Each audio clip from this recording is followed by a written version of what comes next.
Picture this. You're ruling a kingdom, and instead of spending your time throwing parties or going to war, you're inventing an entire writing system, revolutionizing science, and making sure your people actually get smarter. This is the story of King Sejong the Great, the man who took Korea from just another kingdom to a powerhouse of science, technology, and culture. Oh, and he invented Hangul, the Korean writing system. So subscribe and get ready because he was kind of big deal. Our story begins in 1397, when a young prince named Lee was born into Korea's ruling Joseon dynasty. But get this, he wasn't supposed to be king. His father, King Taejong, was a ruthless, power-hungry warlord. But he preferred books over battles. He loved philosophy, music, and science. But surprise, surprise, his two older brothers fell out of favor. And suddenly, Lee, our quiet, book-loving prince, was next in line for the throne. And in 1418, at just 21 years old, he became King Sejong. But here's the twist. He didn't want to be just any king. He wanted to be the greatest ruler Korea had ever seen. Most kings, they care about power, riches, and fancy palaces. But Sejong, he had one mission, to make Korea smarter.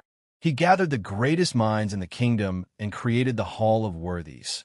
Basically, the ultimate think tank of Korea's best scientists, writers, and philosophers. He funded education, set up schools, and even made laws to protect commoners from corrupt officials. But his biggest achievement, he invented an entire writing system.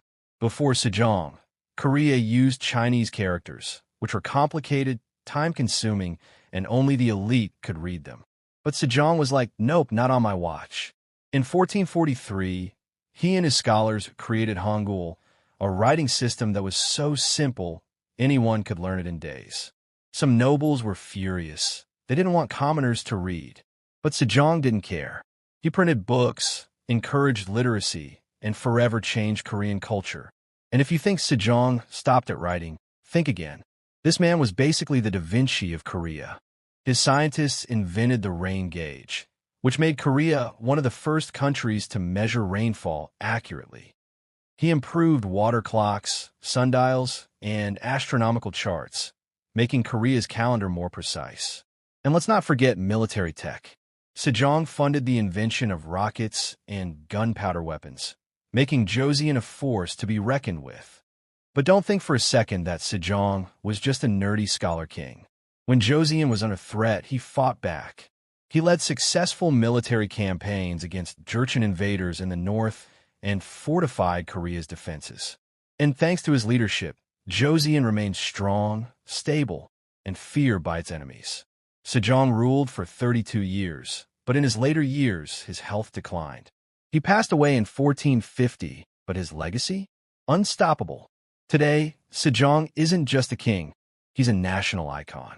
His face is on money, his name is on scientific institutions, and his ideas still shape Korea.